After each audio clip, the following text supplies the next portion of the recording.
நண்பர்களுக்கு வணக்கம். நான் எட்டியப்பசோடன். டெல்லி முதல்வர் அரவிந்த் கெஜ்ரிவால் வீடு காவல்துறையினரால் சுற்றி வளைப்பு. டெல்லியில் பரபரப்பு. இதே பிரச்சனையை ஜார்க்கண்ட் முதலமைச்சர் ஹேமந்த் சோரன் அவர்களும் சந்தித்திருக்கின்றார். 2 மாநில முதலமைச்சருக்கும் என்ன பிரச்சனை, ஏன் அவங்க வீடுகளை காவல்துறையானது சுற்றி வளைத்திருக்கிறது, அடுத்து என்ன நடக்க போகிறது என்பதை பற்றி தான் இந்த வீடியோவில் விரிவாக பார்க்க போகிறோங்க.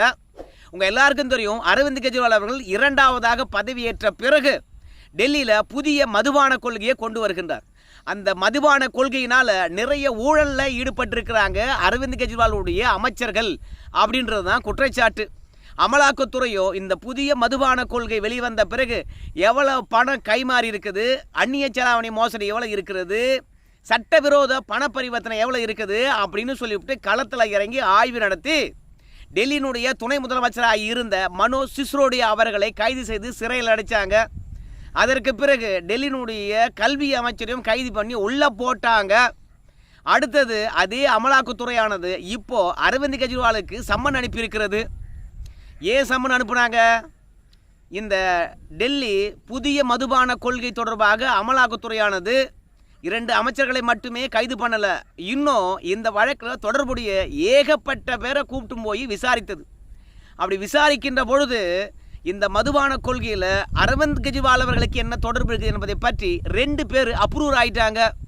அதனால் இவங்கக்கிட்ட விசாரித்த பிறகு ஆவணங்கள் சிக்கியிருக்கிறது. அந்த ஆவணங்களின் அடிப்படையில் அரவிந்த் கெஜ்ரிவாலுக்கு அமலாக்கத்துறையானது சம்மன் அனுப்பியது. முதல் முறை சம்மன் அனுப்பினாங்க. அந்த தருணத்தில் தேர்தல் பிரச்சாரத்தில் இருக்கிறோம் தெரியுமா, என்னாலாம் ஆஜராக முடியாது அப்படின்னு சொல்லி போட்டார். சரி, 2வது முறை சம்மன் அனுப்புனாங்க. அந்த முறை ஐயோ உடலெல்லாம் ஒரே வலியாக இருக்குது, உடல்நிலை சரியில்லை, நான் சித்த வைத்தியம் பார்த்துட்டு இருக்கேன், நான் கேரளா போகிறேன், அதனால் என்னால் ஆஜராக முடியாது அப்படின்னு சொல்லிட்டு தட்டி கழிச்சிட்டாரு நம்ம அரவிந்த் கெஜ்ரிவால். 3வது முறையானது அமலாக்கத்துறை சம்மன் அனுப்பியது. ஆனால் அந்த 3வது முறை சம்மனுக்கு அரவிந்த் கெஜ்ரிவால் அவர்கள் ஆஜராகவில்லை. அதனால் காவல்துறையானது டெல்லி முதலமைச்சர் வீட்டை ரவுண்டு கட்டிட்டாங்களா அப்படின்னு சொல்லிட்டு கேட்டிங்கனாலும் அதுதான் கிடையாது. நம்ம அரவிந்த் கெஜ்ரிவாலை பொறுத்த வரைக்கும் அமலாக்கத்துறை எதற்காக என்ன ஆஜராக சொல்லுது? இந்த டெல்லி மதுபான கொள்கை வகுத்தோம் இல்லையா, அதில் நான் குற்றவாளியா, நான் பணம் கையாடல் பண்ணியிருக்கிறேன்னா, இல்லை 2 அமைச்சர்களை கைது பண்ணியிருக்கீங்களே அவங்களுக்கு நான் சாட்சியா, எதனால் அமலாக்கத்துறையானது என்ன ஆஜராங்க என்று சொல்லிவிட்டு சம்மன் அனுப்பியிருக்காங்க. அதுக்கு விளக்கம் தெரியணுமா இல்லையா? நான் குற்றவாளியா சாட்சியா, எதற்காக என்ன ஆஜராக வேண்டும் என்று சம்மன் அனுப்புகிறாங்க. இந்த உரிய விளக்கம் இல்லாமல் நான் என்ன ஆஜராக முட்டாளா அப்படின்னு சொல்லிட்டு அரவிந்த் கெஜ்ரிவால் அவர்களை கேட்டுட்டு 3வது முறை சம்மன் அனுப்புகின்ற பொழுதும் ஆஜராகலைங்க. உடனடியாக அரவிந்த் கெஜ்ரிவாலுடைய ஐடி விங்ஸில் இருக்கிறவங்கெல்லாம் ஒரு தகவலை பரப்பி விட்டுவிட்டாங்க. எதுக்கு? அவங்க தொண்டர்கள்லாம் அரவிந்த் கெஜ்ரிவால் வீட்டில் கூடிக்கொண்டு பாஜகவுக்கு எதிராக இல்லை அமலாக்கத்துறைக்கு எதிராக கோஷம் போன என்பதற்காக ஒரு பொய் தகவலை பரப்பி விட்டுட்டாங்க. என்ன தகவல்னு கேட்டிங்கன்னா, நம்ம அரவிந்த் கெஜ்ரிவாலை பொறுத்த வரைக்கும் அமலாக்கத்துறை கைது பண்ண போதுங்க, அதுக்கு தாங்க ஆஜராக சொல்கிறாங்க. இப்போ அரவிந்த் கெஜ்ரிவாலை பொறுத்த வரைக்கும் கைது ஆகிட்டான்னு வச்சுங்களேன், முதலமைச்சர் யாருங்க? கட்சியை வழிநடத்துறது யாருங்க? ஸோ வருகின்ற நாடாளுமன்ற தேர்தலில் அரவிந்த் கெஜ்ரிவால் பிரச்சாரத்துக்கும் போகக்கூடாது, கட்சியை வழிநடத்தக்கூடாது என்ற ஒரே எண்ணத்தினால பாஜக அமலாக்கத்துறையை வைத்து பழி வாங்குகிறது, கைது செய்ய போகிறாங்க அப்படின்னு சொல்லி போட்டாங்க.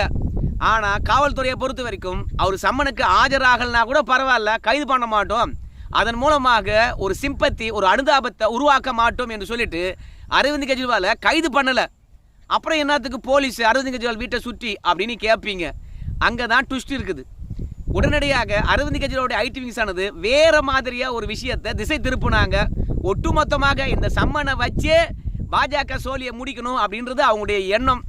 அதற்காக பாருங்க, அமலாக்கத்துறையானது இன்னைக்கு காலையில் அரவிந்த் கெஜ்ரிவால் வீட்டை சுற்றி ரெய்டு நடத்த போகிறாங்க.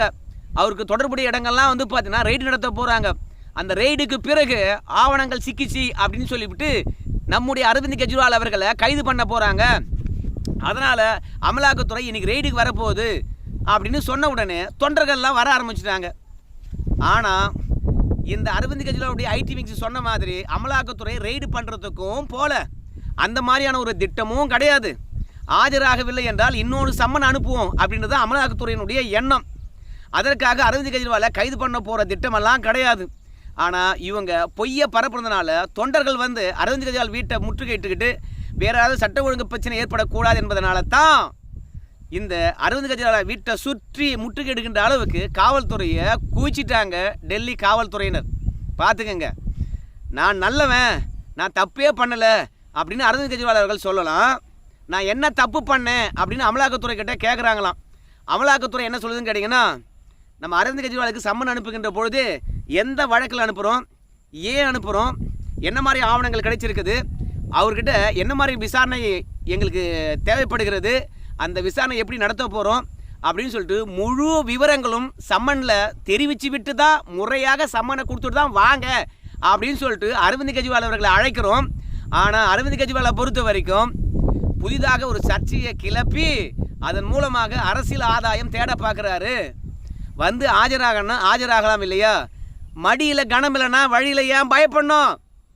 தப்பே பண்ணலை என்றால் சொன்னால் அமலாக்கத்துறை கூப்பிடும்போது ஆஜராகிட்டு அழகாக விளக்கம் அளிச்சிட்டு வரணுமே, ஏன் வரமாட்டாரு அப்படின்றது தான் அமலாக்கத்துறையும் பிஜேபி காரங்களுடைய கேள்வியாக இருக்கிறது. ஆனால் அரவிந்த் கெஜ்ரிவாலை பொறுத்த வரைக்கும் அவருக்கு தெரியாமல் அமைச்சர்கள் இந்த முறைகேட்டில் ஈடுபட்டிருப்பாங்களா? அவ்வளோ கோடி ரூபாயை சுருட்டியிருப்பாங்களா? ஸோ யாராவது ஒருத்தர் முதலமைச்சருக்கு தெரியாத அமைச்சரை திருடிட்டான்னு சொன்னால் நம்புவாங்களா? அதனால் அரவிந்த் கெஜ்ரிவாலுக்கும் பல தகவல்கள் தெரியும். அதனால தான் அமலாக்கத்துறையினுடைய விசாரணைக்கு அவர் போக மாட்டாருங்க. போனார்னு வச்சுங்களேன், அமலாக்கத்துறை கிட்ட இருக்கின்ற ஆவணத்துக்கும் அரவிந்த் கெஜ்ரிவால் அவர்கள் தெரிவிக்கின்ற கருத்துக்கும் முரண்பாடு இருந்துச்சுன்னா டப்புன்னு கைது பண்ணிடுவாங்க. அப்புறம் டெல்லி முதலமைச்சர் பதவி சோழி முடிஞ்சிடும். இதே மாதிரி தான் ஜார்க்கண்ட் மோத்தி முக்சா ஜார்க்கண்ட் முதலமைச்சராக இருக்கிறாருங்க இல்லையா, ஏமன் சோரன், அவங்களுக்கும் அமலாக்கத்துறையானது 7 முறை சம்மன் அனுப்பியது. 7 முறையும் ஏமன் சோரனை பொறுத்த வரைக்கும் ஆஜராகவே இல்லை.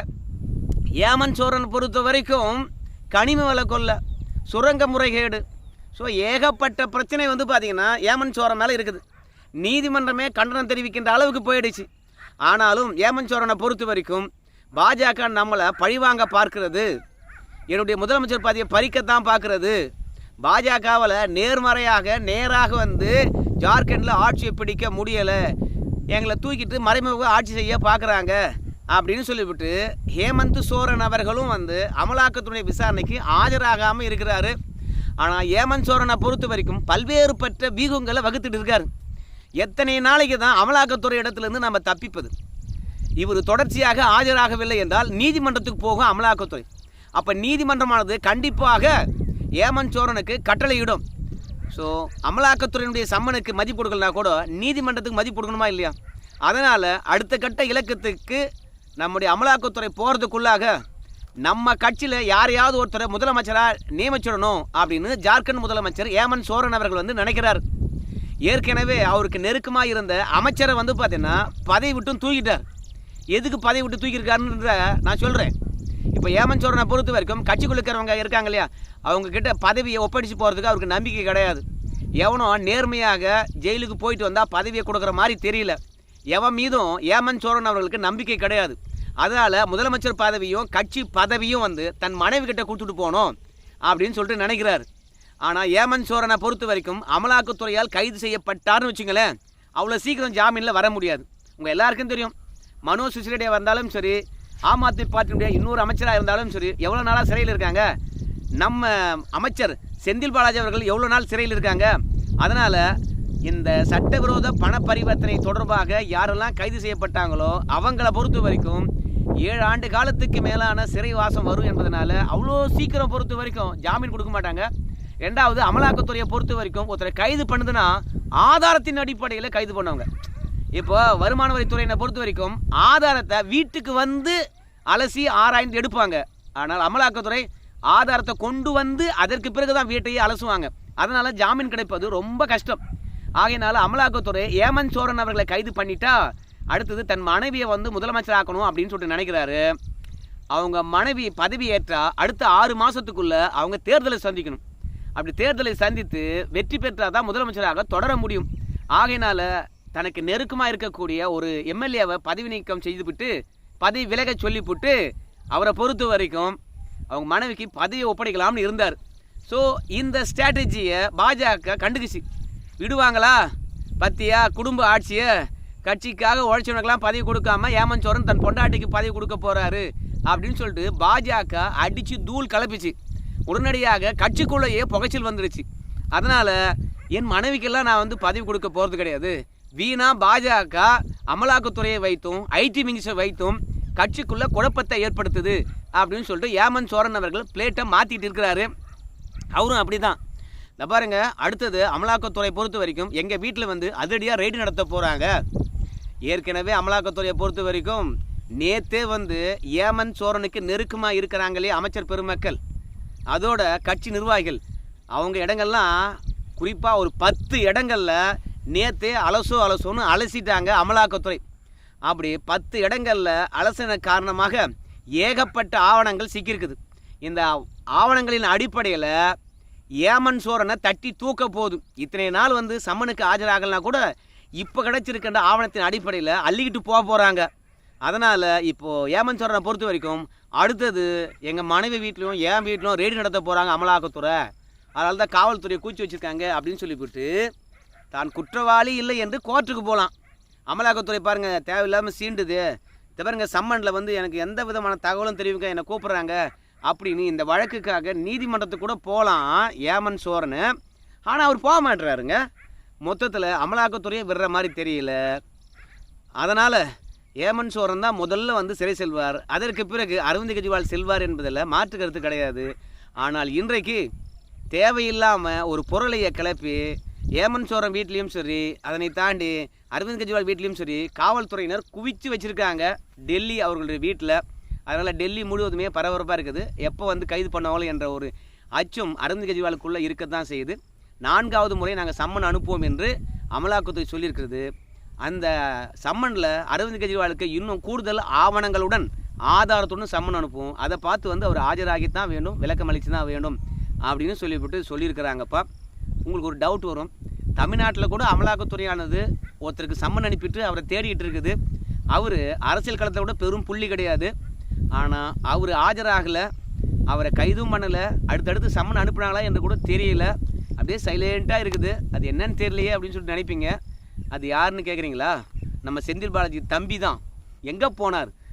4 முறைக்கு மேலே சம்மன் அனுப்புனதா சொன்னாங்க. உடல்நிலை சரியில்லைன்னு சொன்னார், ஆற்றில் பிரச்சனைன்னு சொன்னார். அதுக்கப்புறம் அதெல்லாம் பொய் சொல்லாத, வாங்க நாங்களே மருத்துவரை வச்சு செக் பண்ணுறோம் அப்படின்னு அமலாக்கத்துறை சொல்லிச்சு. அப்படி இருந்தும் செந்தில் பாலாஜி தம்பி அமலாக்கத்துறையினுடைய விசாரணைக்கு ஆஜராகவே இல்லை. எங்கே இருக்கிறாரு? அதற்குள்ளாக பாஜகவுக்கும் திமுகவுக்கும் என்ன அண்டர்ஸ்டாண்டிங் ஏற்பட்டுச்சு? எதனால் அமலாக்கத்துறையானது அடுத்தடுத்த சம்மன்களை அனுப்பிச்சா இல்லை ஆஜரானாலும் என்ற விஷயமானது பத்திரிகையில் வரல, இல்லை ஏற்கனவே ஆஜராகிருக்கின்றாரா? உங்களுக்கு ஏதாவது தெரியுமா தகவல்? எனக்கு சொல்லுங்கள். நன்றி நண்பர்கள்.